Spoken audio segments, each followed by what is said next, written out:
fine women right here that I've worked with many, many times in our research department will never now walk by again during a live podcast. We've scarred them. They're going to take now the upward route now from now I on. applaud the courage. That's I applaud the courage, though. It's Ahmed's fault.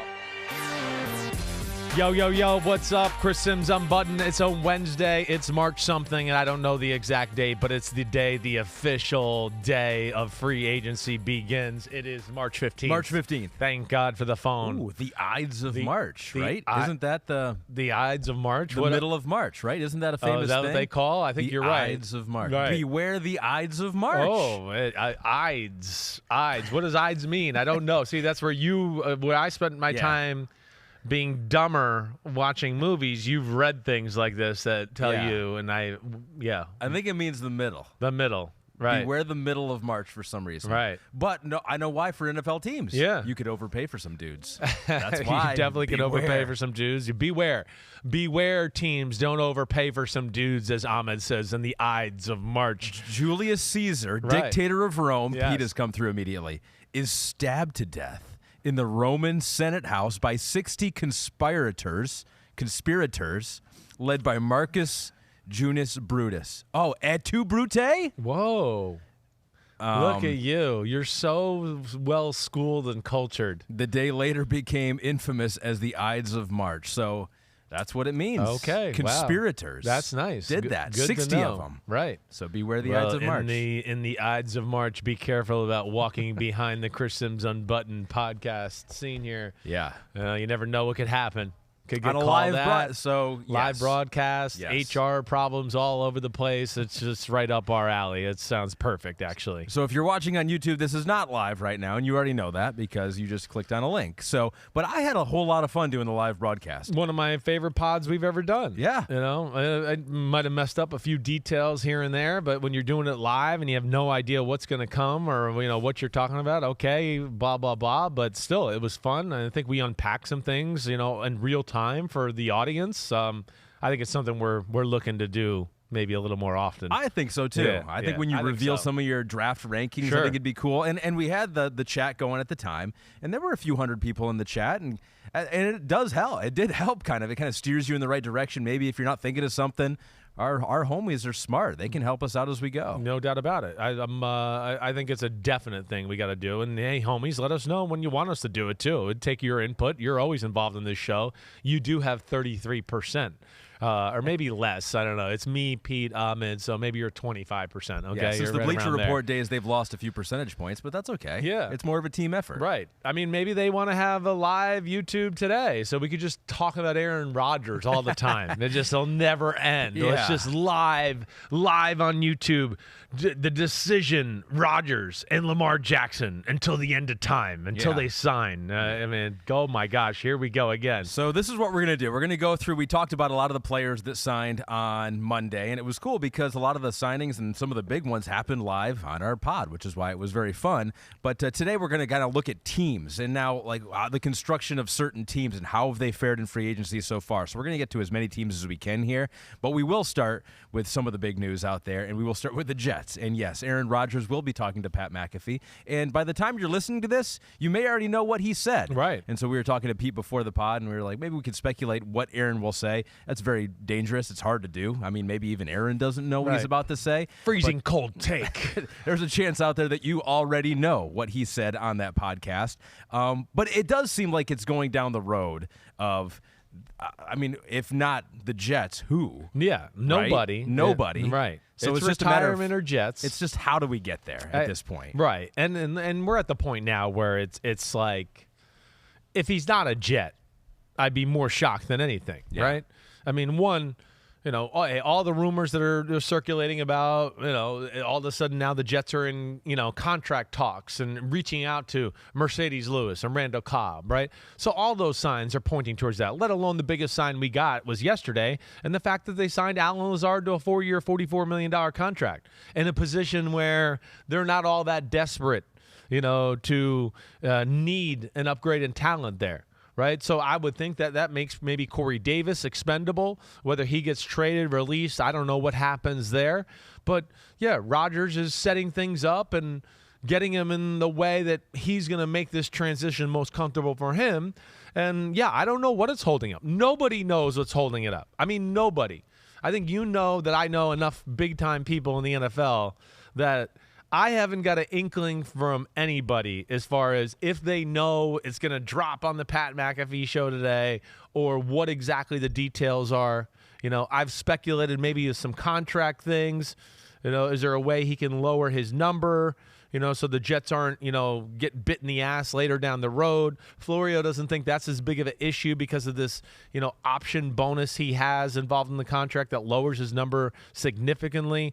But also I think really the biggest thing is probably, a little bit of the trade compensation, figuring out, what exactly the final details involved in that. And maybe the Jets also trying to figure out, wait, we got to, now we got to put Corey Davis on the trade block. Let's see what we can do, and trying to move some things around in their department a little bit to make sure they can bring in the guys Rodgers, wants to make him feel comfortable. It seems like two teams that want it to work out. And so you don't really, I mean, in the NFL, and you know better than me, you don't put your feet, the other's feet to the coals if you want it to work out, right? It's not like the Packers are going to try to play hardball with Aaron Rodgers. I wouldn't think so. A second-round pick instead of a third-round pick. I mean, maybe they are. I mean, maybe that is what's holding it up. Who knows? Then I just don't want to hear about their complaints about, oh, man, this Rodgers is so hard to deal with. And, oh, we wish we'd have saw Jordan Love, right, and got a chance to evaluate. Well, then that's your fault. You're right. They shouldn't be holding their feet to the fire. I had this conversation with Forey today about who has more power. Because of the option bonus, okay, it doesn't make Green Bay necessarily desperate to do this right now at this moment, right? To where basically from now to the start of the season, if Rodgers says, yeah, I'm coming back, it gets his $60 million price tag gets like converted to a bonus to where now his number only counts for like $15 million against the cap. So they have like no pressure as far as salary cap, but there's still pressure in, oh, wait, he could say, forget it. The Jets could go, wait, we can't wait this long. Forget it. We're just going to move on, do something else. And then you're stuck with Aaron Rodgers, and they don't want that. So, yeah, they have a little power here. But I think what you're saying, what I'm saying is that, Rodgers still has more power in this. And, Mark Murphy's Freudian slip. Somewhere there? Freudian, yeah. Freudian, that's it. Conspirators. Thank you. Conspirators, right. His exact, like, maybe it wasn't a Freudian slip, but it was just real, can you envision him coming back? Oh, yeah, I mean, if things don't work out the way they want to, I mean, he might as well just said, no, we don't want him back unless we're absolutely forced to have him back.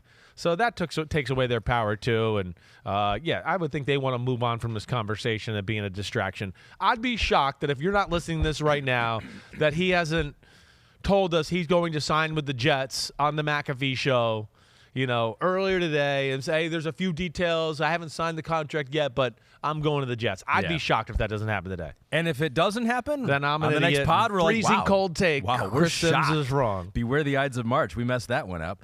So let's assume for a second. Yeah. Let's assume Aaron Rodgers is going to the Jets. They're getting Alan Lazard. Maybe they get Randall Cobb.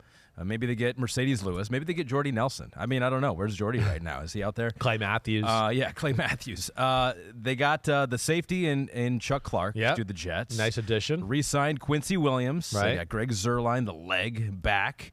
They've lost Mike White. They've lost Herbig, their guard. They've lost Braxton Berrios. Maybe they'll lose another wide receiver, bringing in all these other wide receivers. But I mean, we've talked about it before. The Jets are a good team, good defense, close to a playoff team, very close. Right. And now with Aaron Rodgers, assuming it happens, and with what else they've done and could do, how have they done here, do you think? I think the Jets are sitting pretty. Lazard's really good. So you add him with Rodgers, and you go, oh, damn, that's Corey Davis has got a little bit of that, like, Evan Ingram, New York thing. They paid him a lot of money. He's got a few drops and hasn't quite performed. They wanted to wear, like, just the pressure's on him all the time. Mm-hmm. It might be better for him to get out of town and just go somewhere new, right? A little bit like that. Lazard's really damn good, too, as far as he's huge. He's a huge human being at, like, 6'5", He can beat you one-on-one on the outside, and really he's a really good slot defender, let alone can block in the run game and do that. So I love that addition. there. Everything else, hey, Chuck Clark, the defense they run, safety positions, very important to them. They got two guys, some guys there that fly around that are a little bit smaller in size to where they probably wanted to protect themselves and play some big dime and big nickel. Getting 2 and 3 safeties on the field is a very popular thing in the league right now. So that makes sense. I mean, it's hard to look at the Jets roster and really have any complaints. Yeah. Right? I mean, now the Randall Cobb, I know people go, oh, Randall Cobb. Yeah, Randall Cobb is like, no way would he be on the Jets' radar if he's not Aaron Rodgers' friend. Doesn't mean he can't still come there and add some value to this team. It's the one thing I like about, like we talked about on Monday. I think we did. I don't know. But why does Rodgers want these people in his, in the building, right? You want them, one, hey, for your own comfort. Two, the most important thing, like how Brady wanted Gronk or anybody else, Antonio Brown, who knew him a little bit, whoever, because you want them to be able to, spew your message to their position group when they're in meetings, right? So now Alan Lazard can be, when they're in there and they're talking about stuff, Rodgers on slant routes likes when we hit the third step to kind of give a little, body language with your head before you break. So he'll be able to convey the messages as far as what Rodgers likes. Also been being a hype man in the locker room to get everybody to like, hey, don't worry, 12, when it comes time, don't worry, 12 will save us in the fourth quarter. Yeah. And that's what you need. So that's why that happens here. Mercedes Lewis, tight end, that's another conversation that's being had. Yeah, they don't need a tight end. They don't. They'd probably have to make a move to clear the roster to sign Mercedes Lewis. But, again, it's the same thing, and it's not like he's a bad player. He's a good player. He's big. He's got some value in the pass game. He's better in the run game. But that's my 2 cents against the Jets and Rodgers and all that. I mean, maybe Aaron just doesn't want to show up for off-season workouts. He's like, if all my friends are there, I don't need to show up. I don't need to learn anyone new. Well, he better not do that because that will be, I promise you, the biggest recipe for a disaster and dysfunction here in New York is if he does that. All right, how about the other New York team? As we move to the section titled here, Spenders or Pretenders. Are these spenders or pretenders? Right. Or maybe they could be both here. We'll go to the Giants because they have made some moves. Bobby Okereke, the linebacker. Okereke. Okay. Close enough. Defensive tackle Rakeem I used to call him Nunez-Roches. too. But the big one, I was saving the big one for last year and the one that I can pronounce. Darren Waller. Whoa. In a shocker. Whoa. Of yesterday in a trade for a third-rounder, which I guess that's what premium players go. Jalen Ramsey, third-rounder. Darren Waller, third-rounder. Third-rounder from the Raiders to the Giants. Just what was your reaction? We didn't get it live on the pod. What was your reaction when you heard that? Like what? Oh, my gosh. The Giants got Darren Waller? I mean, phenomenal. And then, to go, oh, wait, third-round pick? That was a little surprising, too. It wasn't after I started to kind of, unpack the details and think about it a little bit, understanding that. But, one, hey, free agency spenders or pretenders. Hey, the Giants are spenders, and it's smart spending. Look, they need a middle linebacker badly.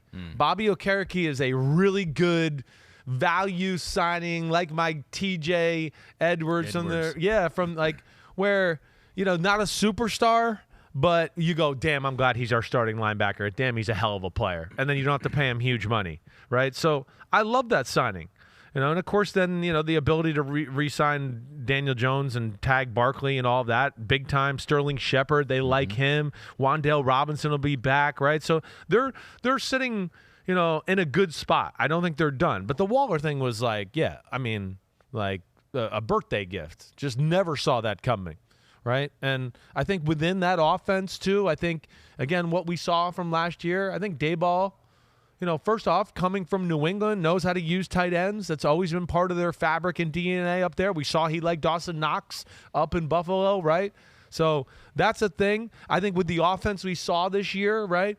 Run the ball, bootlegs, play action. We talk about the Atlanta Falcons the other day when they got Kyle Pitts and they traded for Jonnu Smith, right, from the Patriots. I think a little of that same mold we talked about. Hey, run the ball. Hey, we got big people in. Oh, hey, it's 2 tight end set. Oh, it's a bootleg. Oh, it's a play action. Oh, wait, you got big? Oh, wait, we could split these guys out now and now be, in the shotgun and in the passing formation. I think that's how they want to play.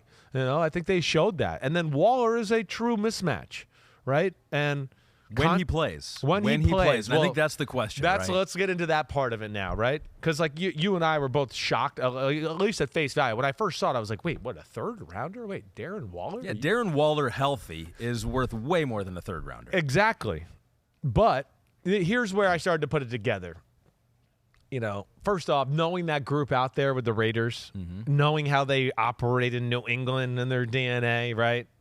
It's just there's a few things that I think would probably play into their thinking here.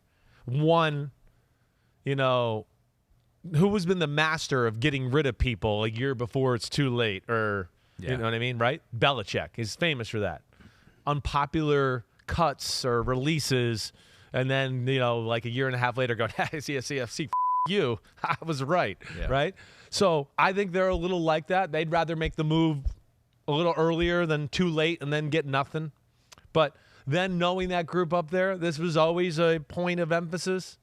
On the wrong side of 30, right? He's 31, all right? He's missed a number of games the last 2 seasons.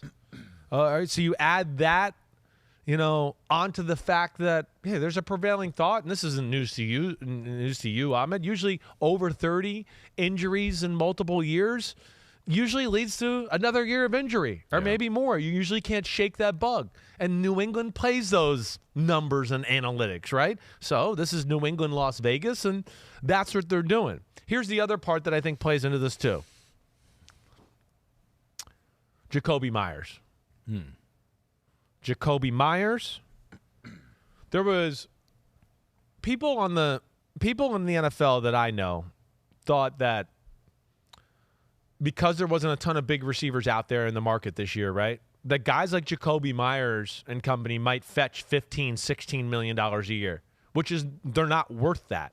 But because it's slim pickings, I think people thought that price tag was going to be there. Now, again, knowing that group and knowing that they like that player when they were in New England with them and all of that, I could imagine them going, wait, we can have him for $11 million and signed up for 3 years here and be in a great spot, okay? And now I can have 3 receivers in Renfro, Jacoby Myers, and Devontae Adams who are like interchangeable. We know Adams is the best, but you know what I'm saying, where you can't pin any of them into one area, right? Some teams, like we got Jamar Chase, T. Higgins, and Boyd, and their roles. McDaniels likes a little bit more. You don't know the roles. You don't know what to expect. You can't pin this guy to, he's only the slot and runs these routes, right? So that, I think his belief is that opens up the offense. So that, I think, has great value to him. And then I think when you add on this last piece, Ahmed, there's a lot of people, right? I haven't got to the tight ends yet, but there's 3-4 names being thrown out as far as tight ends being drafted in the top 25 picks. Yeah. They're sitting pretty in the first round, early second, whatever, to get one of these tight ends. I've had a coach tell me that it's the best tight end class they've seen and that they can remember.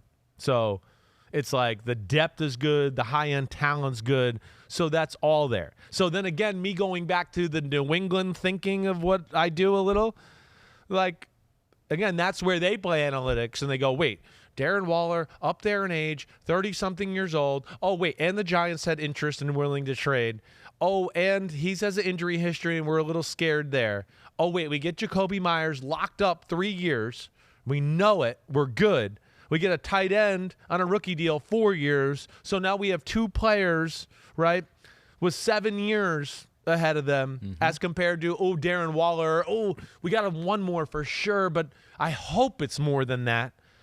And knowing that group out there, I'm guessing that's their logic. All right, so let's compare the 2 teams. Sorry about that long explanation, but there was a lot of unpacking there in that one. That's what we do here. Let's talk about the 2 teams. You got your G-men, and you got the Raiders, who you just talked about. Now, the Raiders signed Jimmy Garoppolo, obviously. Big splash live on the pod.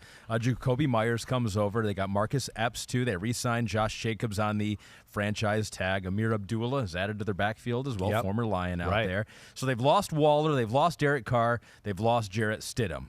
I do want to ask you about Carr versus Garoppolo second, but just the Giants and Raiders, who do you like what they've done more at this point? That's a good question there. I think if I had to do, I'm going to go with the Giants right now. Okay. I am. The fact that they got to get Daniel Jones done, got the Saquon Barkley thing done, and then Darren Waller. That to me was 3 big time moves. I don't dislike what the Raiders have done. I don't. I think they're doing smart. And again, like we talk about with the Raiders here, it's the long play. This is not about like, oh, we're trying to flip this around in a year and going to be a Super Bowl contender. They're trying to make it to where they're like next year, the year, and then they're good for 10 years. That's what they're trying to do. Does Josh know that everyone wanted to fire him in the fan base, or not necessarily the Raiders fan base, but it seemed like the NFL community? Yeah. At the end of last year? I'm sure. But I think that's where you and I tried to speak logic into it a little bit. And I think he was confident in the fact that Mark Davis is smart enough. And with all those hires that he made, that like, okay, wait, this is not about right now, this moment. This is a true professional group with a detailed, long-term plan. That's what you're getting from McDaniels and Dave Ziegler, right? Where with like Gruden, it might have just been like, hey, it's Wednesday and I want to do this, and tomorrow's Thursday and I want to do that. Yeah. I changed it all around. I wanted to throw it 70 times yesterday. Now I want to be a smash. So, they can make you believe in their overall plan because of that too. But hey, Jimmy G, for them, they're going to like him better than Derek Carr. And for most, yes, Derek Carr is better than Jimmy G. Okay. But I think that, Jimmy G's ability to stand in the pocket, play tough, and then pull the trigger into tight windows, they love that. Now, Jimmy G can pull the trigger into, like, when that window's closed. That's not tight. That's closed. Yeah. Don't throw it. Yeah. There's 2 guys there. There's no window, right? But I think he's more, of course, they drafted him. He's more of their DNA and what they like out of the quarterback. But is his talent level Derek Carr? No, it's not. But he's also making half as much. Well, yeah, definitely. So you can use that money elsewhere. Yes. I mean, that's got to always be part of the equation, because I think you're going to compare Derek, what he does in New Orleans with Jimmy Garoppolo, but there's more to it than that. There's more to it than that. The money is a thing, too. And they knew Derek Carr wasn't the long-term answer, right? They knew that. So you can't be mad at them for this move here, right there. And, we'll see. I'm interested to see if they maybe still draft a quarterback. Is there somebody that maybe floats around in the early second that they go, ooh, I like this guy. He's got a future here, but that was a huge move yesterday. And then, for the Raiders, too, the Marcus Epps, getting him at safety position, that's a nice signing as well. It is. Now, I would expect that's where it goes from the Raiders, just that now it starts to become some defensive guys to round out that side of the football, because offensively, they're in a pretty good position all in all, other than maybe a lineman here or there. Yeah. All right, so those are some teams that have made some moves, but we got to get into the big spenders here. The big-time spenders, the Broncos and the Falcons, have spent a lot of money early on here in free agency. And if you're wondering what happens every year to the teams that spend the most in the offseason, you hear this a lot. It's really cool. You don't want to win the offseason, right? It's about winning in the season. But this graphic will show us here, and this kind of was illuminating to me, is that by being the top spending team in free agency, you actually can make a pretty big boost. And historically, we have seen the teams that have spent the most make a pretty big jump. So last year it was the Jaguars. They were 3-14, and then they improved to 9-8 last year. And we saw they won in the playoffs, beat the Chargers, came back. Patriots the year before in 2021, they were 7-9. Boom, now they're 10-7. So a lot of these teams the last few years, now you're watching on Peacock or YouTube, you can see it. 1, 2, 3, 4, 5 of the last 7 years, the teams that have spent the most have made the playoffs, and they were not a playoff team the previous year. Yeah, that's pretty amazing. And one of those teams is the Dolphins, who were 10-6 and just missed out on the playoffs. That's true. So yeah, there's real value to that. It's actually a shocking stat. I am surprised too, because it seems like a lot of the narrative is like, you won the offseason. Congratulations. Great. Oh yeah, great. You won. Yeah. You can't turn a team over in 1 year. Yeah, you can. You definitely can. And I forget highest. They're the highest spending teams. Yeah. I'd love to even maybe that's something we do for the next pod. We go into what about some of those teams that were 2-3 in those years? Terrible. I gotta think they get worse. Well, I gotta think like Tampa Bay spent a ton of money the year they brought Brady. That's true. Right. They might not have been the highest, but it was up there, and look what it did for them. Yeah. So there's I would think some examples, and I think yes, we are officially in the era of you can flip a team around in a year or two. Yeah. You can. Now, is it going to be the best long-term solution? Or is it going to be like the Rams, and all of a sudden you get to year 6 and you're like, we flipped it around, but now we're for a few years here, but right? Worth it, right? And I do wonder too if it's that teams really know their window, right? Teams won't spend until they're like pretty sure we're in that window. We got a good young core, and we just need a couple pieces. And if we do that, then we will be. I think that's fair. I think you're right. You're right about that too. You're right, and I think we're seeing that a little. With maybe some of the teams we saw spend some big money here, but yeah, certainly on that list right there, I think there's some of that for sure. All right, let's talk about the Broncos. They've spent a ton of money. They've beefed up that offensive line like Chris Simms predicted. Bam. On this podcast and multiple podcasts too. I saw you were on a Broncos podcast. That was one of the things you said on there. I mean, the Broncos, I became like at the combine and the draft, there's a lot of Broncos media there. And of course, between Sean Payton and the Russell Wilson conversation, there was a lot of people that wanted my opinion. Yeah. And I kept getting, well, how does Sean Payton rebuild Russell Wilson? And I said, well, the first thing he's going to do is get the biggest group of people you've ever seen in front of him. And I just kept telling people that. And, hey, sun shines on a dog's butt every now and then, and I got that one right. But, yeah, it all makes too much sense. It's all positive. And, yeah, they've definitely been one of the best teams here early on in free agency as far as what they needed and what makes sense for their new head coach. Mike McGlinchey, Ben Powers on the offensive line. You got Zach Allen off the edge on the defensive side. Jarrett Stidham to back up Russell Wilson. Samaje Perine, some depth there at running back was impressive last year with Cincinnati, and maybe sometimes more impressive than Joe Mixon. Exactly. These all make sense for what Sean Payton is. Yeah. The big people like we talked about on Monday.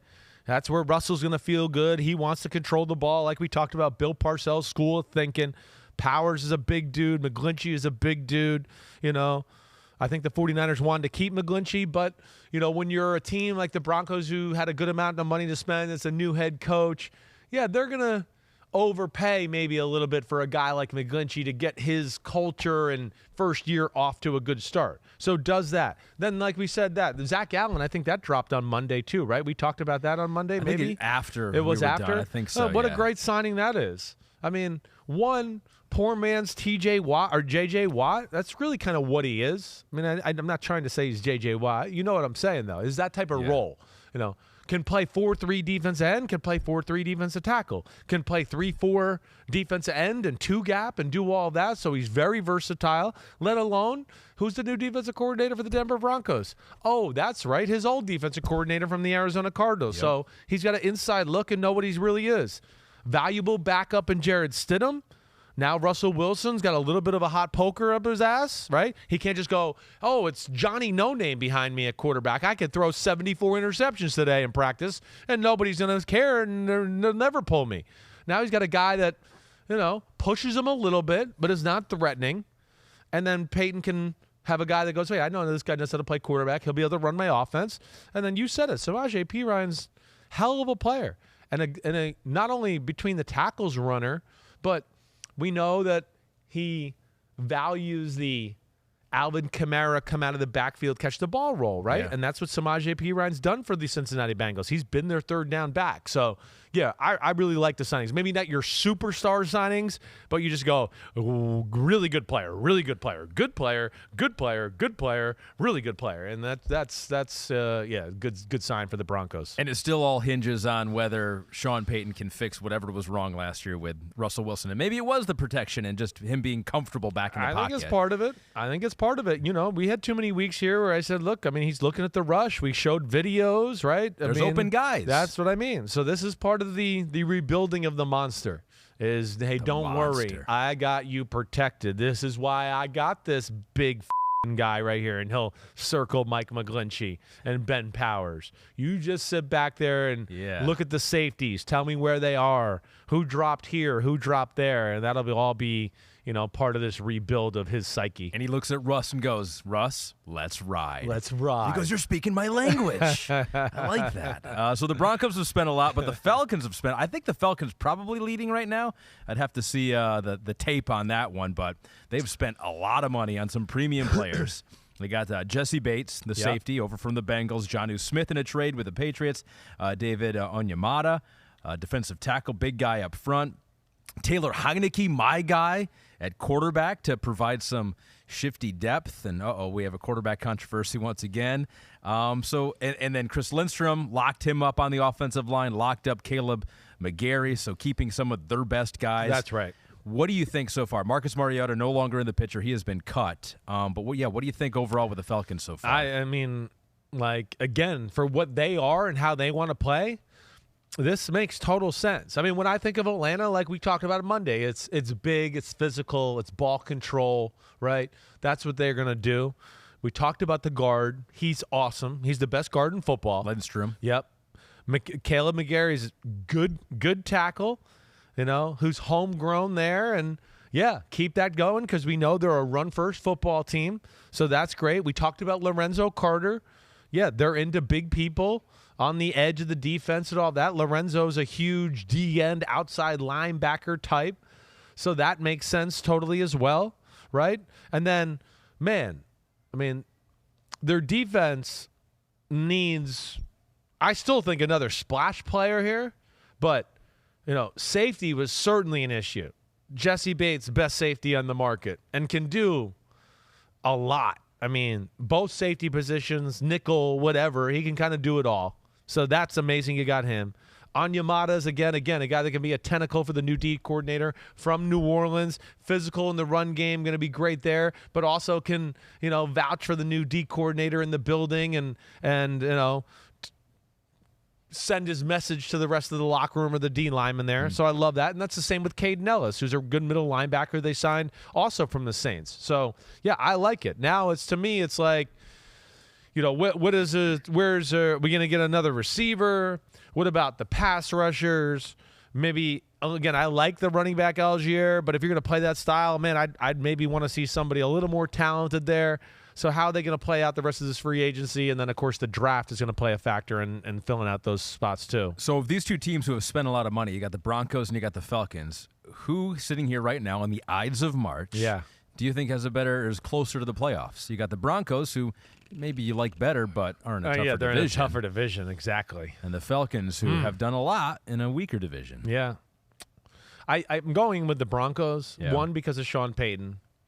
Division's scary as hell. AFC scary as hell. Is like, you're right. But more wild cards now. Yeah, right. And, their team is still damn good, and they got Russell Wilson, and I think he will bounce back, and Sean Payton is worth a few wins for sure, at least.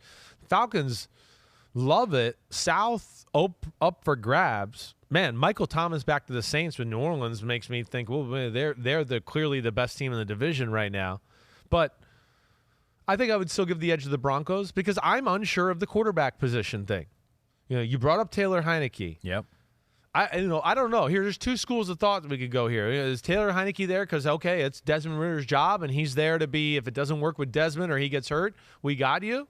Or is this all a ruse and it's just like they're going to draft another young quarterback and they got Tyler Heinicke too? I think it's going to be they're going to go with Desmond Ridder. That seems to be the prevailing thought around the NFL. I have no inside knowledge from them overall, but it seems to be what most teams think. The way you talk about that, I have the feeling like you would not make that decision if you were the GM. Now, you were not high on Desmond Ridder in the draft evaluation process. No. And I don't think we saw anything from him that blew us away in his time in the NFL last year.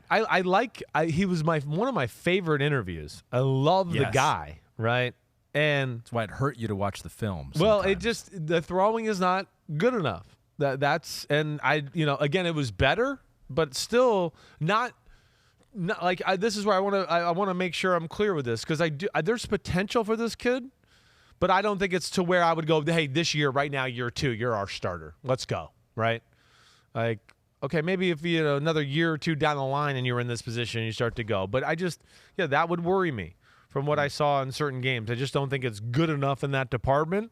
But again, too, maybe they have a better view of it than I do. Maybe they feel like, hey, it's really going in an upward trajectory. We want to run the ball anyways. We're not looking to 45 passes a game and lasers all over the field. We want a guy that, can run himself a little bit, orchestrate the offense, bootlegs are good, and then take care of the football. And they might just be happy with that. And I wouldn't shock me either. And they've shown they can win that way. Yeah. Right? So if they add a few more players here to this team, they can be a pain in the butt with the style of football. And it might be the perfect year, right? They're close. They're getting better, but not necessarily a playoff team yet. Let's see what we got with Desmond Ridder. Right. And we can adjust if we have to. Now, the Panthers are going to draft a quarterback, number 1 overall, Frank Reich, over there now. as we get into them and some of the moves they've made. But I do want to start with Andy Dalton, almost a similar situation here. Right. And if you do look at some, I think it's PFF who looked at the season last year, and I think I've heard this a couple of times. They've mentioned it. They evaluated Andy Dalton's season not too dissimilar from the year Derek Carr had last year with the Raiders. What do you think about Andy Dalton in Carolina with what they're trying to do? Perfect for that scenario. Going to draft a quarterback at 1. Now it's not like the quarterback has to start week 1. If he's not ready, okay, good. We got Andy, and we'll find out some point during the year where we can put you in there. Also, we got nobody else on the roster right now that we really trust, and even if there was an injury to that first-round quarterback, okay, we got Andy Dalton. He can come in. He's played a ton of football, and that works that way, right? So that's where it makes sense. It protects them from all facets. I know they have Matt Corral on the trade block. That's been said. I doubt there's going to be anybody out there, but you're not going to trust him to be your backup like we talked about the other day. Not yet. He hasn't got a sniff of preseason football yet, let alone the regular season. So I think that was a really, really smart signing. I thought that really it might be him that goes to the 49ers with Sam Darnold. Right? Instead of Sam Darnold, they took Sam Darnold. This made sense for the Carolina Panthers to get Andy Dalton. Yeah, so what do you think overall here? So Sam Darnold, out. But so is DJ Moore, more impactful. That is. You do have the number 1 pick now. That's right. You got Hayden Hurst. Yep. You got Von Bell at safety. You got a big dude up front on the defensive line and Shai Tuttle. Right. You re-signed your center and Bradley Bozeman. So overall for the Carolina Panthers. Yeah, it's solid. To me, it's just like Von Bell, that's going to be big time on the defensive side of the ball. He's a really good player. He's an attitude setter for your defense. So E.J. Evero is going to love Von Bell. Shai Tuttle, like we talked about, they're lacking some big people. Stopping the run for them has been a little bit of an issue the last 2 years. So I love that. Hayden Hurst, athletic, aggressive, can block. H-back, tight end, can kind of do it all, right? So that's really good. It's just really good role players, not superstars. But, again, this is a team that has a little more talent than I think people realize when you think, oh, Carolina. We've talked about the defense has got some stuff there, right? Now, hold on. And then I know we got, the receiver issue. That stinks they lost DJ Moore. It does. Right? But, again, we're sitting in the era of, receivers. You can get good ones. 2nd, 3rd round. I mean, 4th round. They're available right now. They're kind of growing on trees. Yeah, exactly. You can even trade away guys like A.J. Brown, and it's no big deal because you can just get one in the draft. Exactly. Sometimes it does work out. Sometimes it doesn't. But, you think they're going to be okay. I think they're going to be. Terrace Marshall shows promise. Yeah. They got a Preston Williams there. Okay. Laviska Shenault's there. Right. They have Shi Smith, who contributed last year. Okay. Right. I'm pretty sure Rashad Higgins is still on the roster. I'm choking as I'm thinking that, but I think he is. And then they got Tommy Tremble at tight end now with Hayden Hurst. So, yeah, they need another guy there, but I don't look at it and go, oh, wow, they're really, really hurting at the wide receiver position. Yeah. This is all about that number 1 pick move and getting the quarterback they want, and now they'll continue to fill out the roster around that. Breaking news. So, Pete and I are seeing this at the same time. Whoa. Adam Schefter says the Eagles plan to release cornerback Darius Slay. Per sources, team did not like the tweet he directed at Chris Simms. That last part's not true, but the first part was true. Darius Slay's days in Philadelphia seem to be over. Wow. Didn't think that was going to happen. I didn't. Slay is still a really good football player. What a price tag, if I remember. Pete, maybe you could look this up on the meantime, 17, 18 million a year. I think maybe there was a little unhappiness there, right? He was, at some point, I think, kind of flirting with asking for a trade. They just gave Bradbury money yesterday. I don't know what went on there other than that, maybe that to me looks like it's a guy that got a little disgruntled and maybe wants, I don't know, more money out of the situation. I don't really get it. I'm kind of surprised that happened right there.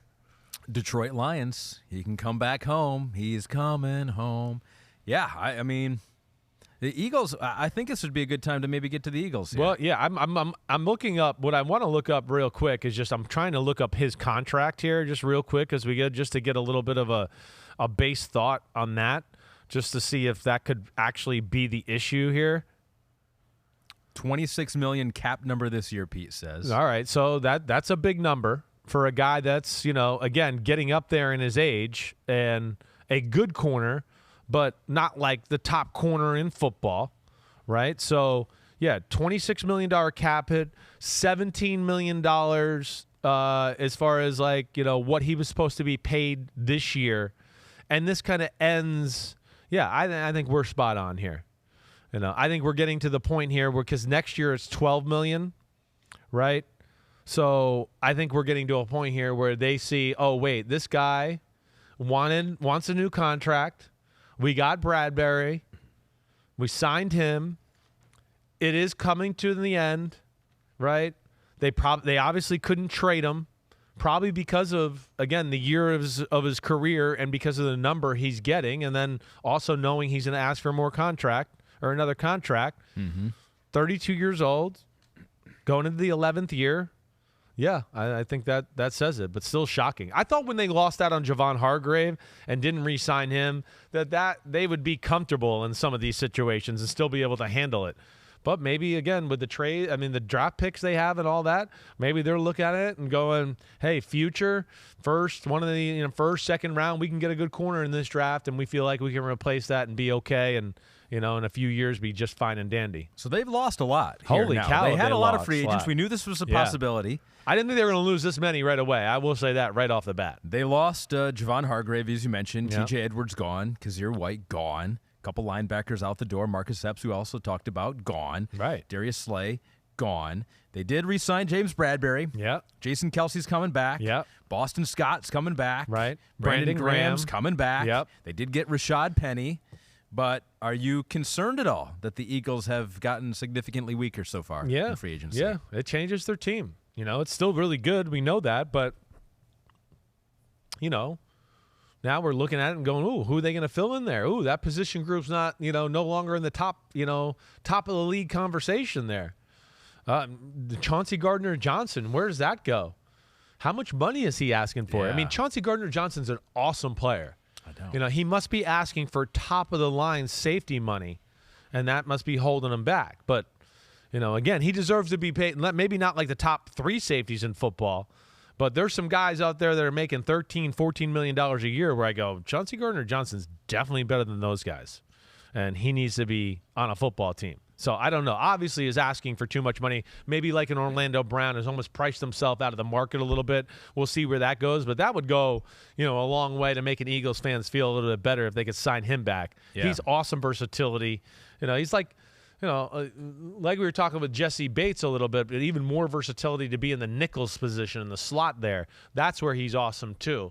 Yeah. But yeah, we're gonna have a different look from this Eagles football team. You know me. My one wish for the Lions this offseason was to get C.J. Gardner-Johnson, so that's still a possibility out there. It's still alive out there. We'll get to the Lions later on, but we'll go to my my biggest, most hatedest team, the Chicago Bears, next, because they've been very active in this postseason as well, or this offseason. So here are the numbers and the transactions for them. They got DJ Moore, so their wide receiver room is improved. Their linebacker room on the defensive side is improved with TJ Edwards and Tremaine Edmunds. DeMarcus Walker on the defensive line. You got Nate Davis on the offensive line. They've lost David Montgomery to my Lions, who we'll get to here in a second, but the Bears have beefed up. They might – just reading that, and it pains me to say this. You scared. That might be the most significant haul so far of any team. That is. That is the most name-splashing group signing right there for me. One, like we talked about, with the TJ Edwards signing on Monday that I was wrong about the contract numbers, right? It changes. It's an imperative, important position for that defense. So they got their Bobby Wagner and their KJ Wright from the Seattle scheme, right? And again, as we talk about, when you talk about fast defenses, it's usually like, oh yeah, all corners are fast. Yeah. It usually gets into like defense ends and linebackers that make a defense whoa fast as compared to just fast. So that, I mean, they got two awesome players there. DJ Moore, we know, superstar. I mean, not just good, superstar. If he's on a really good offense with a really good quarterback the last few years, we're talking about DJ Moore as one of the 4 or 5 best receivers in football. Oh. DeMarcus Walker. Wow.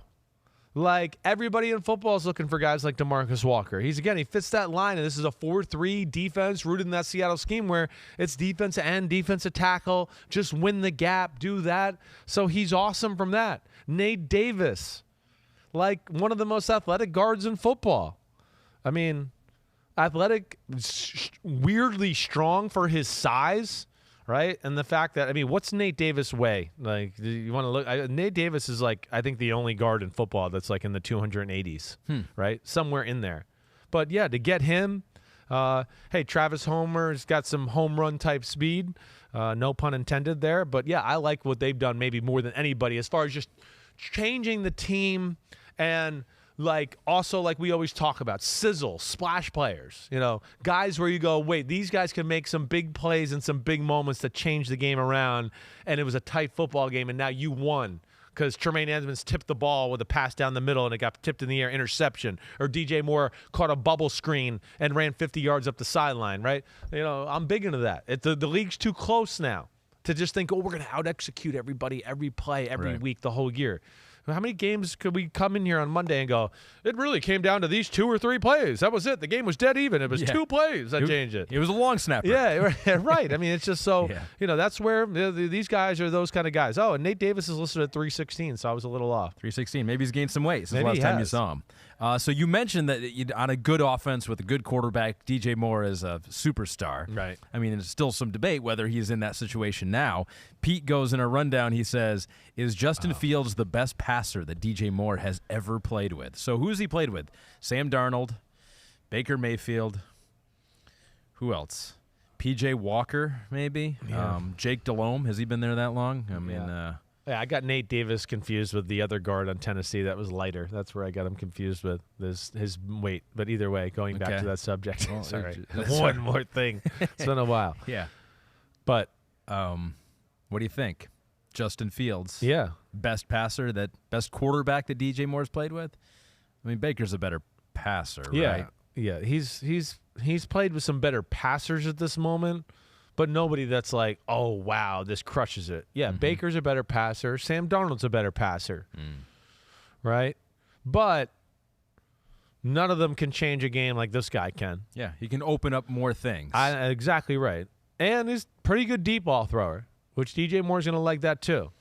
But like as we discussed, with the way they play and his skill set and all of that too, DJ Moore's going to get some looks and some things now where he's going to be like, oh, my gosh, this is amazing. They're really going to run this coverage right now on this play, because they're so worried that him running the ball and all of that. To where, I just love the combination, let alone I love the combination along with, the other receivers there. But certainly the most dangerous and scary potential he's played with at any point. I get that. All right, the Bears have improved themselves. Yes, but they have. Last year, they were significantly worse than my Detroit Lions. They were so far behind, so they had a lot of room to go. So that's the question. Have they caught my Detroit Lions, who have done a lot in free agency? I've been impressed so far.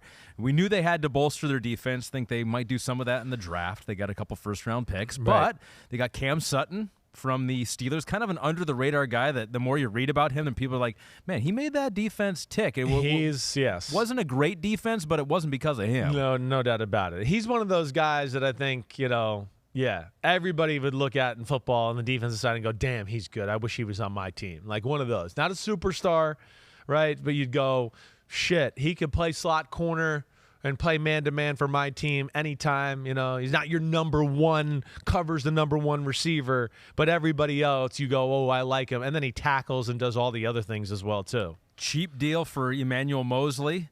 $6 million deal, I think, coming off an ACL injury. San Francisco, who was playing pretty well before he got hurt. I mean, he's good. I mean, if he's healthy and ready to go, that's again, a smart value signing of the guy that, adds depth. He is a starting caliber player, and it's good by the Lions. Again, I think it's got to be still probably one more guy if at some point, not more, because they did kind of run it back with some guys, Alex Anzalone, sure, Isaiah Buggs on the defensive line, John Kaminsky on the defensive line. I like that. You do like that. I do. You like those moves. I mean, I like Buggs. We talked about Buggs at one point during the year, a little bit with he's just kind of immovable inside. He was one of those where you remember we talked about the Carolina Lions game.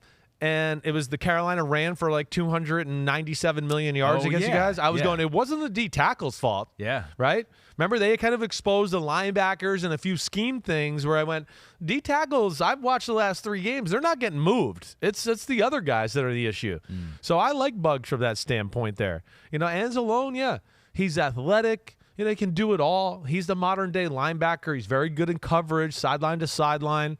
So I think these are all good signings right now. And I like David Montgomery. Yeah, what do you think about that? Late last night, he's not necessarily that explosive guy that you just mentioned with DJ Moore can change a game with one play. Right. But he seems to just do everything above average.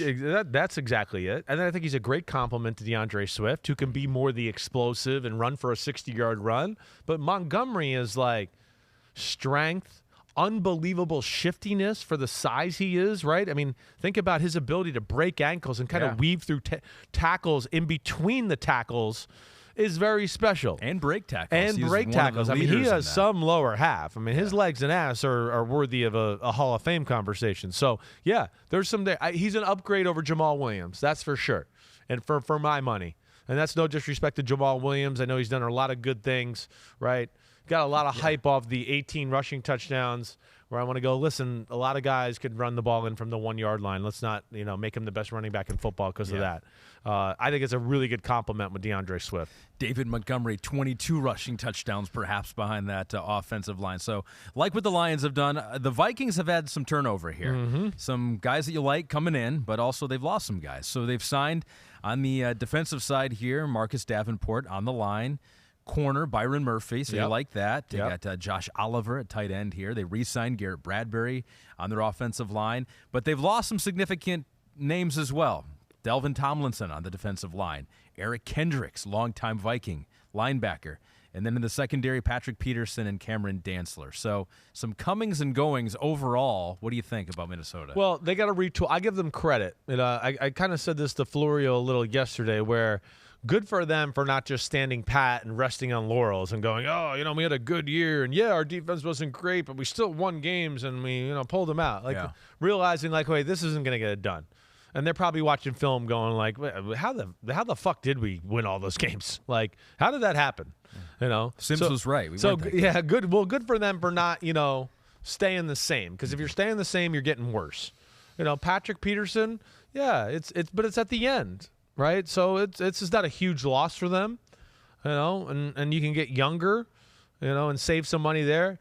Eric Kendricks still a good football player, but again, I think it's a little bit of the coming to the end conversation there. Dalvin Tomlinson, I would think you're going to miss him a little bit. That goes into a little bit the Cleveland conversation because Cleveland poached him, right? Let's do it, yeah, and all right, so I'll just hit on that real quick.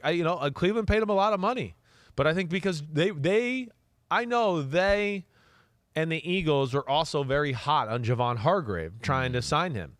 I think when they lost out on him, they went, oh, crap, we need some big people in the middle of our defense here. Jim Schwartz, he's from the Belichick-Parcells School of Coaching. He had Albert Hainsworth those years, right? He wants somebody big in the middle to stop the run a little bit and do that. So now they, probably overpaid a little bit for Dalvin Tomlinson, but they really needed the position. So I get it. I'm not mad at them for that. But I think the other things on top of that, and I'll be interested to see, there's Danielle Hunter. Zadarius Smith has kind of talked about wanting to trade. I don't know where that goes. So they've protected themselves by signing Marcus Davenport, right, who's fits there. Brian Flores is the new D coordinator there. Let's not forget. So, Davenport, This is a Matt Judon type of guy, right, that you see. It's a typical New England 3-4 outside linebacker. Makes sense there. Byron Murphy's a really damn good player. Yeah. And he's an upgrade over Patrick Peterson. He can play nickel or outside. He could do either one. He's really damn good.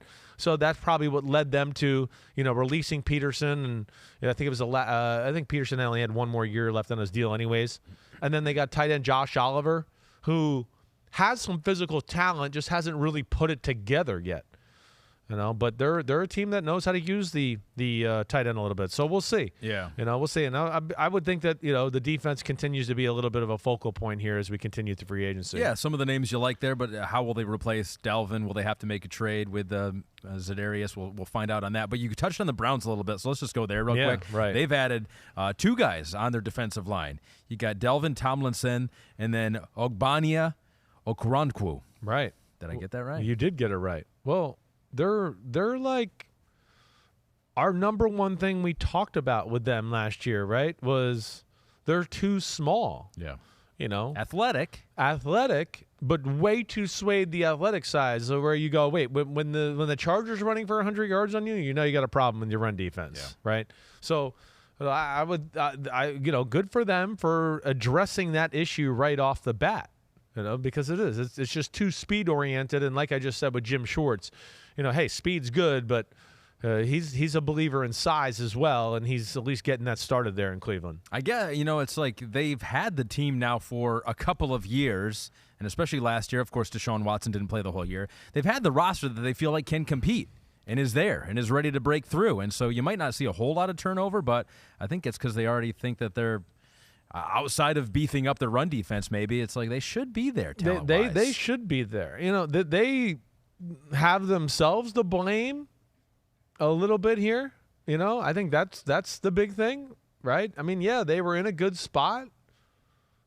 They kind of they had a little bit of a down year, right? I'm trying to make sure I get this right. With Baker being injured that year after they had gone to the playoffs and probably should have beat the Chiefs in the divisional round. Baker plays through the injuries, doesn't work out that way. We go, hey, they're still set up for next year, and Baker will be healthy. But then they threw themselves their most dysfunctional. They were like, hey, we haven't been dysfunctional a while, so let's get dysfunctional. Yeah. Let's get back to our roots. And that threw a curveball last year. So, there's still a lot of pieces there, and that's good. Dalvin Tomlinson, I can never say his name. Okoronkwo. I said it, and I think we got it. Now you not tried. Yeah, Okoronkwo. Yeah, Okoronkwo. Now they got to, again, like edge guy, linebacker, Sure. DN, 3-4 outside linebacker can do kind of that kind of stuff there too. So it's I think a good start for them. So they did lose Chase Winovich, who went over to the Houston Texans, who have been very active in this offseason as well. New coach over there, new regime. You got Jimmie Ward over from the 49ers, so and no surprise that the guy DeMeco Ryans is bringing awesome some signing. of his guys over there. I love Jimmie Ward. Love him. You do. I do. I mean, him with Jalen Petrie in the back end, wow. Yeah, instincts, ball hawks, and then Jimmie Ward has an element of just one of the most unbelievable kamikaze tacklers in football. That's what I love about him. And then, like we've talked about a few times here, he's an ambassador for the new head coach in the locker room and what to expect. And, he can be that too. So he can help the culture start to get jump-started for DeMeco Ryans. Trying to remake this team. They traded for Shaq Mason on the offensive line. Yeah, right.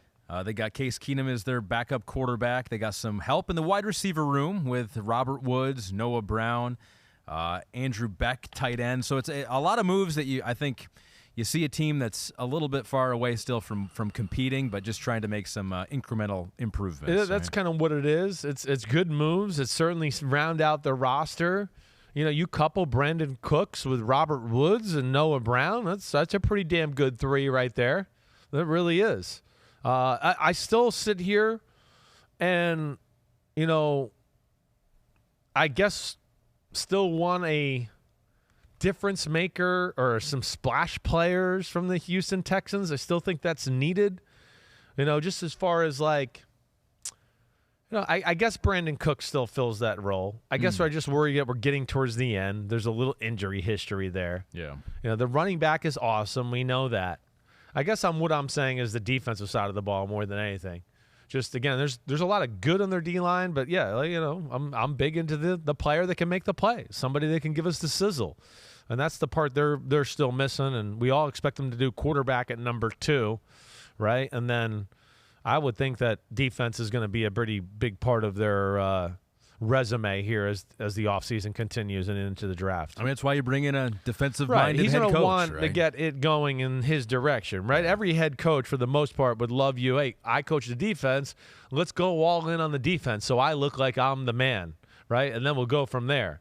So I would think that, yes, that's going to be a little bit of a marquee thing for them to do. Touch briefly on the Colts here. They signed Samson Ebukam. Yeah, Ebukam, right? Yeah, really freaking good player. Edge right. player. Maybe not the sack artist that Yannick Ngakoue might have been, right? Okay. Who they're not going to have back. But Samson's a much better all-around football player. And I was wondering, what a guy like him might get, on the open market. I did, because this is another position, like we talked about a little with the receivers and Jacoby Myers, where there was limited options out there.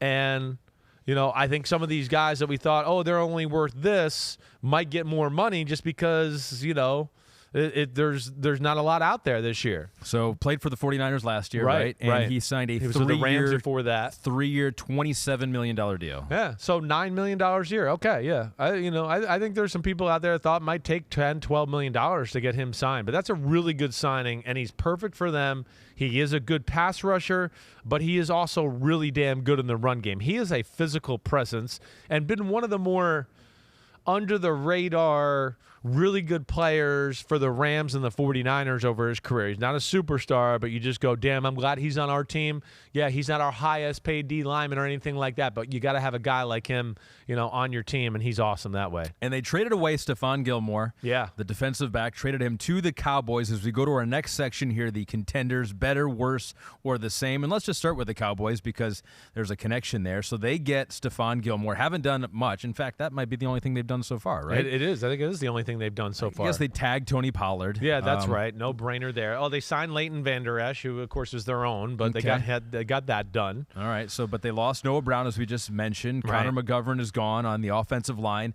And reports today that it looks like it's trending in the direction of cutting Ezekiel Elliott, which you brought up like a day ago, under the radar, just kind of like under your breath, be like, hey, watch out for that. Yeah. And then here we go, the prophet, it's happening. Yeah, the prophecy. I think I even said it last week. I just, they can't franchise Tony Pollard and still pay Zeke Elliott that type of money and then give Zeke Elliott too many carries just because of the money and not necessarily because he deserves it from the talent aspect, right? Again, we hit on this a lot last year, the last 2 years. Got mad respect for Ezekiel Elliott, but they blow opportunities almost in every game I watch by going, they just give him the ball too many times, right? So it's come and gone. He's a Cowboys legend, that's for sure. I wouldn't be shocked to see him back with the Cowboys still. I think there's a true respect here from both of them. So I wouldn't be shocked if he came back on a 1-year, $1 million, $1.2 million deal or something like that, right? Sure. I could certainly see that happening. Okay, the rest of their moves, the Gilmore move, had to be done. Had to be done. You got Trayvon Diggs. We know that, right? Deron Bland, rookie last year, did a really good job. But your other two guys, Anthony Brown and Jourdain Lewis, who were big stars for you, or not big stars, but really good damn players, they're hurt. One has Liz Frank, one has the Achilles. Anthony Brown, if I remember, is a free agent, right? He's a free agent that I look at that's going to go, oh, wait, I'm hurt and the market's not as good as I want it to be. And the Cowboys are going to go, oh, that's too bad. But we still like you, and we'll give you a pretty good payday. Right. So that's just how it feels, but this protects them from that. They also have the Calvin Joseph kid, remember, from Kentucky, who I believe he's going into year 3. But I don't know if they knew that they had another guy other than Diggs and Bland that they could really depend on. They know they're okay with those, Deron Bland and Diggs, but, not only depth, but just another starter. And Gilmore's still good. He's not, what he was when he won the NFL Defense MVP, but he's still damn good. He can still play some man-to-man coverage, and it's a defense that it's a scheme is exactly where he just came from. He was in the Colts, Gus Bradley. Now it's Dan Quinn, the Cowboys. They both were in Seattle together. The Seattle scheme is rooted in that. So there'll be a lot of familiarity in that as well. Also, so Cowboys, not a whole lot to go on so far, but the 49ers have definitely had some comings and goings. And so they were a contender last year, probably a Super Bowl roster. Who knows? Maybe would have made the Super Bowl if Brock Purdy hadn't gotten hurt in that game against the Eagles. So they made the shock of our live pod on Monday with Javon Hargrave. Maybe, some people probably consider the best defensive player in free agency. I think that's fair. Goes to the number 1 defense in the 49ers, so they got him. But they've also lost a lot so far. They re-signed Tayshaun Gibson in safety, but here's who they've lost. Defensively, they got Ebukam, as we mentioned there. They've lost Azeez El-Shaair. Yep, to the Azeez Titans. El-Shaair. Hassan Ridgeway. Yep, Hassan Ridgeway. Jimmie Ward mentioned before at safety. Right. So they've taken a little bit of a hit here on the defensive side, and offensively they've taken some hits too. Mike McGlinchey gone off that offensive line. Daniel Brunskill, who is a very versatile guy for them, is gone too. So, your guy Kyle Shanahan, if you're him, and sometimes I feel like you are him, and you're speaking for him, even though you're not. If you're him, are you worried? He doesn't think that. I can tell you that. If I'm speaking for him, he's probably like, "Damn, you're making my life harder than it should be sometimes." Yeah. So what do you think? Are they better, worse, about the same than they were 2 days ago? I'm going to say, about the same. These aren't game-changing type moves. Okay, maybe they're a hair worse, but not to the point where I go, the rest of free agency in the draft, they can make up for this stuff right here, right? First off, Sam Darnold, great signing. I love that. We talked about Andy Dalton a little bit with that before as well. I thought it would be that type of guy that they sign, right? Just in case Purdy's not ready to start the year. Now, hey, I got a guy that's experienced, that can play, and we'll let him hold down the fort for 2 or 3 weeks, then Purdy's ready to go, right? It's one of those things where it's just like, if you could do this with Brock Purdy, why not? Why couldn't he do it with Sam Darnold? Exactly. Right. Sam Darnold's skill set is better than Brock Purdy's, that's for sure. Now, what Purdy showed us is that Purdy can just play. He knows how to play the game and move the right way and the appropriate throw and when to scramble and do all that. And Sam Darnold has shown not to have that ability all the time yet. Yeah. Now, some of that might be the teams you're stuck on, and you just, hey, life's hard when you're on some tough, bad teams, right? But, yeah, that to me is probably where the difference is. But then the main headline, like you said, Hargrave. Hargrave. Are you kidding me? They got Javon Hargrave? I'm sorry, Kristen. The F words are going bad now. Yeah, we knew it was going to happen after censoring yourself, and it was very difficult. I got to make up for it on Monday. Yeah. Right. But you got, the best defensive player on the market and a guy that's top 5 defensive tackle in football, period. And now you add him with your defensive line already? I don't know. It's just, it's amazing. It's the best D-line in the sport. It is. And it also, I think the other thing that plays into this is Javon Kinlaw. The guy they drafted a few years ago to South Carolina in the first round. He's been injured. Mm-hmm. He hasn't been able to play at a high level yet either. So now it's like, okay, wait, you don't have to play every down and start every time. And hey, maybe when we put Armstead out of DN, you get to play D tackle or whatever. But they're not risking it all on Kinlaw's development and health either. And I think that's probably part of this. I think exactly. I think that is. I think it speaks to the fact that they probably know he's not going to be the guy that they hoped he was going to be. He's definitely not right now, for sure. Right. Yeah. So they're going, okay, the Eagles are going to be good and these teams, and we might have to play Patrick Mahomes in the Super Bowl. We better get some D linemen here. So, and then, when it comes to offensive linemen, some losses there, certainly. But damn, Shanahan's a master with the O-line. When they re-signed Tayshaun Gibson, I thought, that could be trouble for Jimmie Ward. They got him. Of course, Hufunga's there. Ward wants to play more real safety, it sounds like. That's what he was saying. Huh. So, I'm not shocked by that. They can't keep them all. The 49ers, though, overall, because when we got done on Monday, I was like, wait, I got to look at the 49ers salary cap situation. How are they going to do all this, right? Because they got to re-sign Nick Bosa here. But when you really break them down into the years in the future, you start to look at it and go, they're kind of set up. Debo's accounted for. McCaffrey's accounted for. There's no big quarterback contract. That's a quarterback thing's a big deal. It's a huge deal. It's a huge deal. Kittle is coming to the end of his contract, Okay. right? So they're in a spot like we talk about with the quarterback thing sometimes, or teams that want to get a big deal done, they can't plan for the future because they don't know what to allot in the future to certain players. Yeah. I don't think they're in that spot. You start to break them down, you go, wait, you know what? They're actually not paying as many players as I thought they were. Yeah, Trent Williams is getting a lot, but who else on the offensive line is getting a lot? Right. Not that many, right? Fred Warner. Yeah, okay, he's getting paid good money. But still, again, it was signed 2 years ago, and it's planning for the future to where they got that slotted. That's fine. Dre Greenlaw is a second-team All-Pro linebacker. He's the deal of the century right now for the 49ers with him. So I would think that their spending's not done here yet, and that they'll make a few more moves. And if you're up against the cap, all you got to do is just restructure contract. Sure. That's like the biggest cheat code out there. It I'm is. just like, hey, this team's really up against it. And Yeah. it's like, oh, they just restructured with like half their That's team. why it's hard and to they're ever use as an excuse. Sometimes I'm like, well, it's going to be tough. Yeah. How many times I've said that over 6 years? It'd be tough with their salary cap situation. And then they make 4 moves, and you go, well, okay, well, now they got $50 million and they can spend it. Okay, I guess it's not that tough. Oh, that's all you had to do. Yeah, That right. was easy. Just restructure. Right. Like, I think they just restructure from the beginning, right? I just sign them to a restructured contract right off the bat, and it would be a whole lot easier.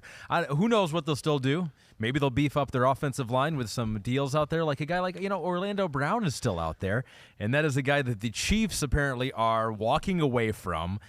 So they do have the Chiefs. That's most significant for them, the Super Bowl winning team. They've had some movement on their offensive line. So it looks like Orlando Brown is gone, Andrew Wiley gone, but they do get Juwan Taylor, signed him from the Jacksonville Jaguars.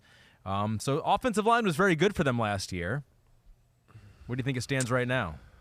Still going to be good. Still fine. Not a problem. Not a problem. Right. And, a little bit like what you heard me say the other day with them, they are, like the Steelers, when they pick a receiver, you go, oh, gosh, this guy's going to be good because the Steelers got an unbelievable eye for receivers. Kansas City's got a little bit of that with the offensive line. He's kind of a O-line whisperer, Andy Reid. There's a reason he looks like that, okay?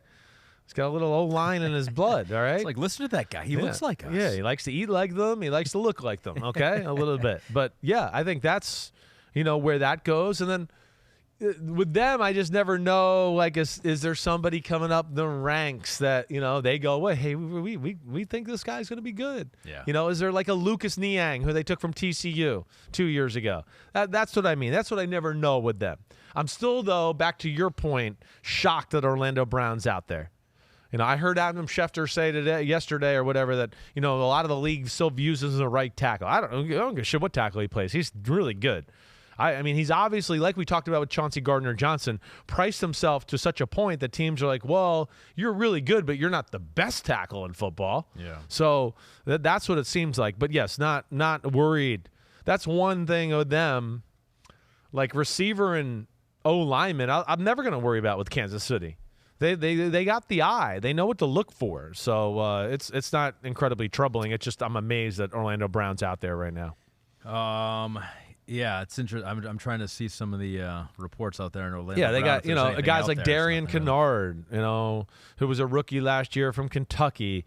Those are guys where, again, I don't know. I didn't see their development last year, but like I said, I'm not terribly worried for them. Chiefs don't have a whole lot of problems. The Bengals, they had problems protecting Joe Burrow. They've had it for 2 years in a row. Yeah, they have. And so far, in straight free agency, they have signed nobody, right? They've re-signed Jermaine Pratt, and they've lost a lot. They've lost a couple safeties in Jesse Bates and Von Bell, Samaje Perine, who was a big part of the offense when Joe Mixon was injured. They lost Hayden Hurst. So much still to be written. I mean, it's officially beginning today, free agency. Yeah. But the Bengals have some work to do. Yeah, work to do, but like nothing, again. You're not freaking out. I'm not freaking out. I mean, we knew Jesse Bates was gone, right? We knew that. That's why they drafted Dax Hill last year. It's why we were during the draft process like, you know who Dax Hill is? He's Jesse Bates. Oh, wait, they're drafting him? Oh, well, that makes sense. Yeah. I mean, that's literally what we did. So, they got a Michael Thomas there, right? Who's a solid football player. Who's to say that they don't add something else here? I know they drafted the Tyson Anderson last year, so there's maybe something there as far as, guys that we don't know or what their development looked like. But no, I'm not overly concerned here. again, Samaje Perine, yeah, that hurts. I don't know if there's a running back I look on there. Like, I don't know what's going to happen with Joe Mixon. This all goes into this conversation. I mean, that was one of the things where we're debating at the end of the year. It was like, who's more productive on this team now, Perine or Joe Mixon? I know. And, Joe Mixon's making north of $10 million a year this year. Do they think that's worthy of where he's at in his career? I don't know. But a running back, again, we're seeing too. You certainly can get some good ones in the middle rounds of the draft. I think the best thing that's happened to them is getting Jermaine Pratt signed up. That for sure. That to me is one of the under the radar. Him and Wilson at middle linebacker is one of the under the radar duos in the whole sport. Okay, they are phenomenal from every facet. Facet, I should say. Yeah. But or facet. I mean, that could be your thing, right? Why not? I think they're in let's just do our best to keep the band together mode and make sure we can keep Burrow, Higgins, and Jamar Chase and just make do off of that as much as they can right now. All right, so the Bengals, who knows what they're going to still do here. The Bills have not done a lot either. In the AFC, they did sign Connor McGovern on the offensive line, a guard, re-signed Matt Milano, their linebacker. They've lost Tremaine Edmunds. So overall so far, Bills, you kind of shrug your shoulders. Nothing Same special. Thing as the Bengals. Yeah. McGovern, good, Get some guard help in there, sure. He's a good pass protector. You're not that high on Matt Milano, are you? I like Matt Milano. I thought he was a little overhyped last year. I actually really like Matt Milano.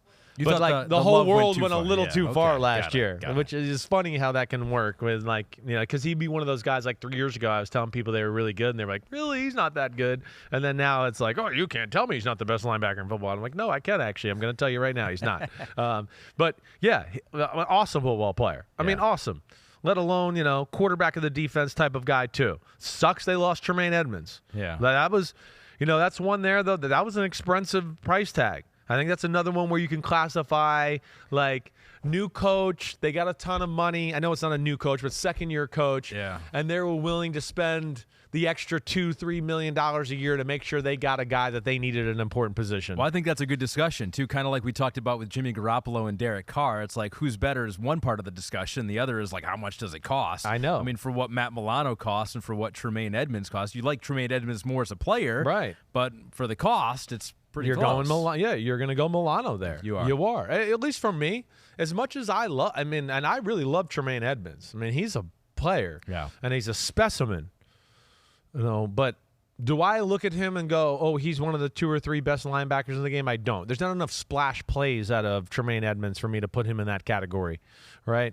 But there's still nonetheless really good, awesome in pass coverage, sideline to sideline, and of course his length and size is an issue when you're trying to throw around him in the middle of the field. One more team we're going to talk about, and I think it might be the All-Star team. When we get to do our thing, which I like to do every year, where we rate each team the roster without the quarterback. We take the quarterback off. Right. It's going to be hard for the Dolphins not to be, I don't know, top 3, I mean, maybe? With the quarterback, without the quarterback. I think Either they're way, top 3, exactly. Right? Yeah. So the Dolphins, what they've done here is they've traded for Jalen Ramsey, much talked about. They got the linebacker and David Long, quarterback Mike White to back up the situation there with Tua. It's a great signing. They've re-signed their running backs and Jeff Wilson, Raheem Mostert. Right, saw that. They did lose Hunter Long in that trade with the Rams, right. But the Dolphins, Gesicki's a free agent, and there's nothing been done there yet. Tight ends plenty, though, it seems like, in this draft. So, I mean, we liked what the Dolphins were before free agency. You have to like them more now, right? I mean, no question. I mean, they're just, you said it. What's there to look at on the roster to go, this is an issue, or they need to upgrade this?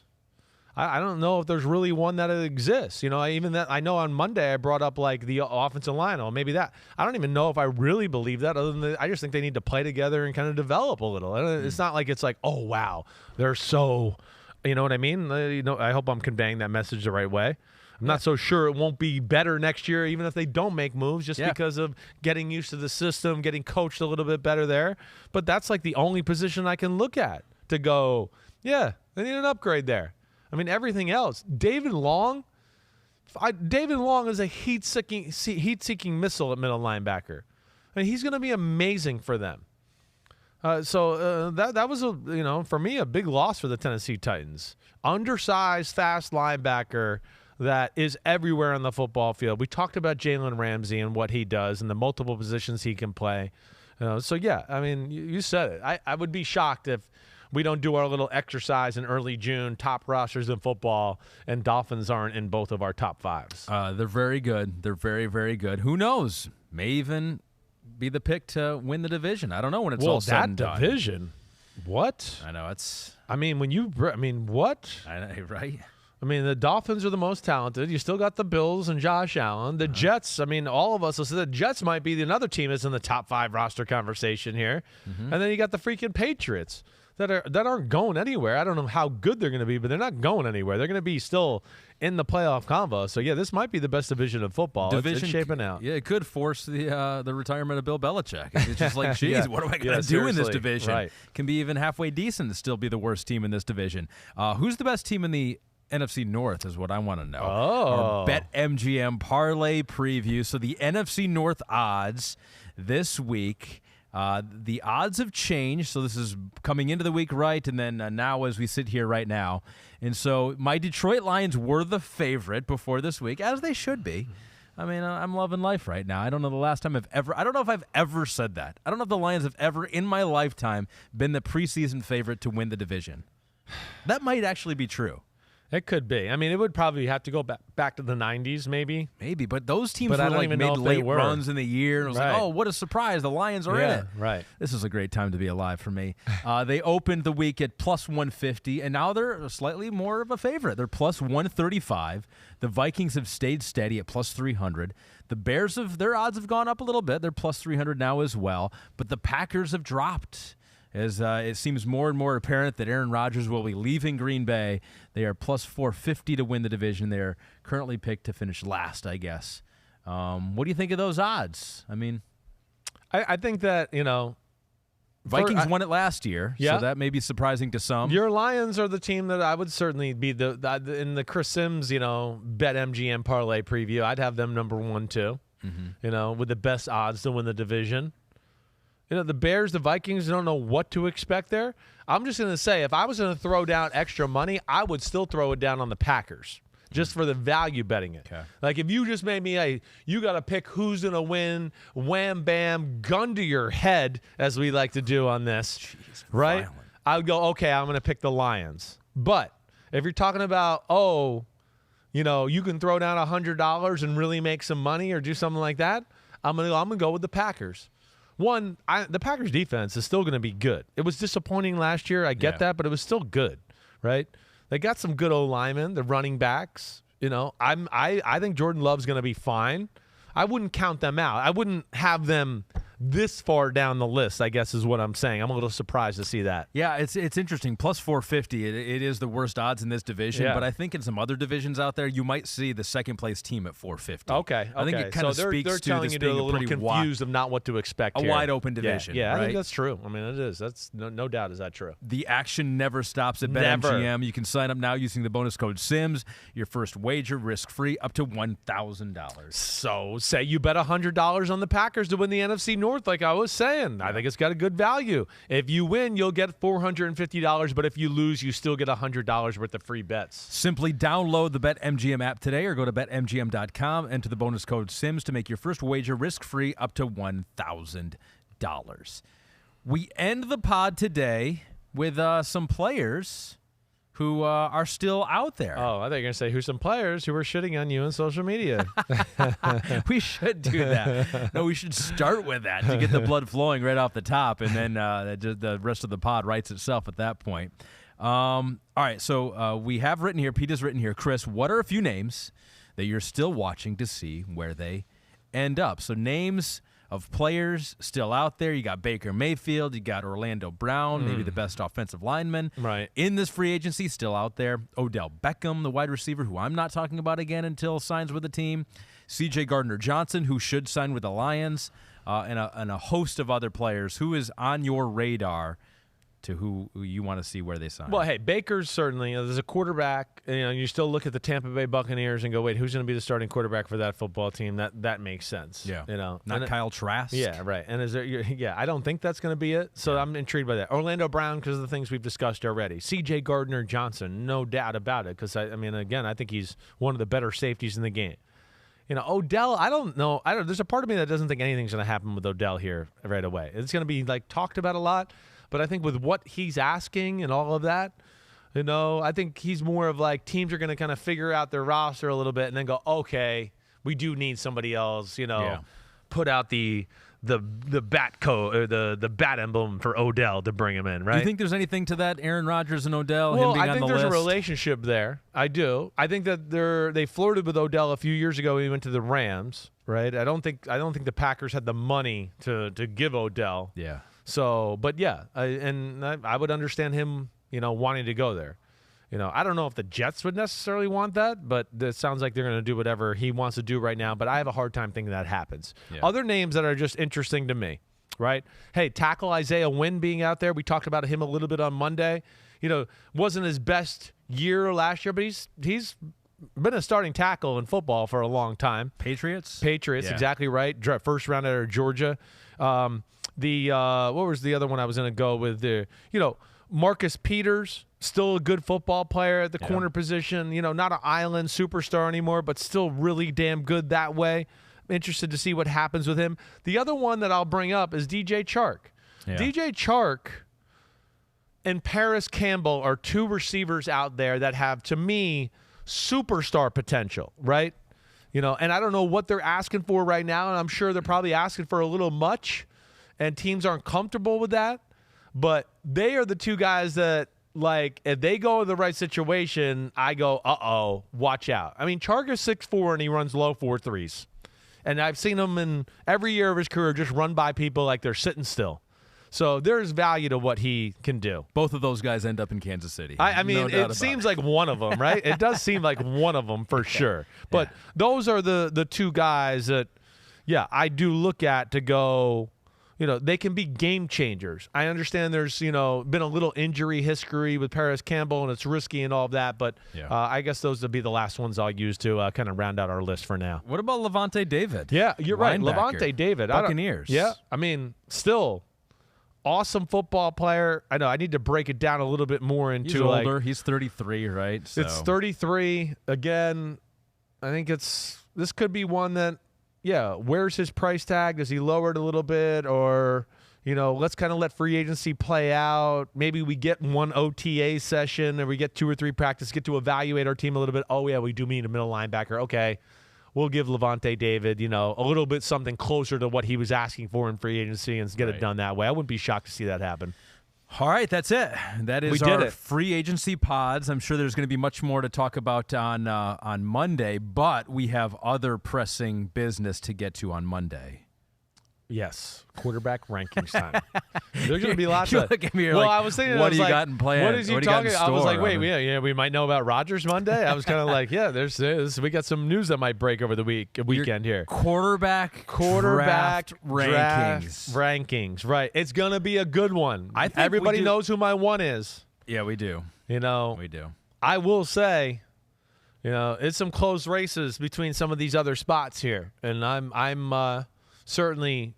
Pete heard some of my frustrations earlier today of nitpicking here to figure out how I want to rank these guys a little bit. You know what? Even more than the rankings, and the rankings are cool, and I think that's what makes people interested. Like, how do you have this guy this number and not that number? But what I like about these is that you've watched the tape and what you see about these players that other people maybe are seeing differently. Well, some of that is too. It's like if you have them 3 or 4, maybe it's not that big a deal, but you have eyes that look at things a little bit differently. Yeah, sure. And I think you're able to identify things that maybe some other scouts, aren't seeing or are not telling us until we listen to the pod here. Yeah, thank you. I appreciate that, and hope we can bring up some of those angles. And I put in the work with this, as I always do. I will say, though, my last 2 years, I'm not going to say last year I'm not thrilled with my performance. The year before that, hey, I know I put Zach Wilson over Trevor Lawrence. That was a little controversial. I mean, after year one, I would have gone, oh, I'm right. I mean, Zach Wilson's been better than Trevor Lawrence in year one. Now, yeah, it's been year two, and I'm going, oh, shit, I'm wrong. Yeah. You know? So, you know, the one thing I made a mistake with last year, and I told Pete this towards the end of the regular season, I don't feel like when I watched the quarterbacks, I watched enough of the full games. I watched, like, let me watch all the third downs. Let me watch red zone. Let me do all of that. And I think that made me get a little fixated with plays instead of going, let me see how this guy plays the game, right? Let me see his thought process in some of these situations on first down, second down, all of that. You know, I think that's where, you know, maybe I dropped the ball myself last year. That's interesting. And I know I had, you know, Corral and Pickett and then Malik Willis, you know. That's the way it looks right now. I clearly should have had Pickett number one, but we'll see where it all goes. That's interesting, though, because the way that you just described of evaluating quarterbacks is how some people see it. They think you should just look at, you know, third down and where other teams know that you have to pass. Yeah. You're not tricking them with, it's not about play design. It's not about this. That's what you want to do that, but I think you got to do that after you do the other stuff. That's where I think I got a little like, oh, I got a lot of people to watch, so let me just start getting into what's he look like on third down, right? Oh, yeah, that was a great third down throw. Oh, good third down throw, good third. But, you know, then you'd go, you know, later in the process, you could watch the film and go, oh, wait, but, you know, on second down, he had 3 people open. They're in 3rd and 8 because he didn't throw this guy the ball on second down. Or, you know, they shouldn't have been in this situation because of what he did on first down. Or, you know, why the hell did he make that decision here up by this many points and this point of the game? And he could have had a first down here, but he tried to force a big play. So those are things that give you, you know, more of an inkling of the player. And I think that's where I dropped the ball last year if I was going to self-scout thyself, as you know I always do. Well, I'm still holding out hope on Matt Corral. I know you maybe have moved on, but I'm still scared. Holding out hope. Like I said, I'm just scared. It scared me the way he looked am. in preseason game and a half, okay? I have faith. All right, so we'll see. I'm looking forward to it. I'm Thanks. looking forward to the whole draft season. You've had your nose in tape already, and so it's really, you know, outside of the season, which we all love, it's like draft season is really cool. Yeah, so it is cool. I'm glad I get to be here for No it. doubt, no doubt. Everybody tune in. You know we'll be here Monday. Enjoy your weekend. Keep getting at us on Twitter. Subscribe, rate, review to the podcast. Send your questions in. We'll try to hit them all. That's what we're doing. We're talking football this time of the year. Everybody be good. Ahmed Fareed, you the man. Morgan, you the woman. Yep. Everybody in the back room, you're the man and the woman because there's multiple of you back there. Peace out. Talk to you Monday. Clap it up. Clap it up.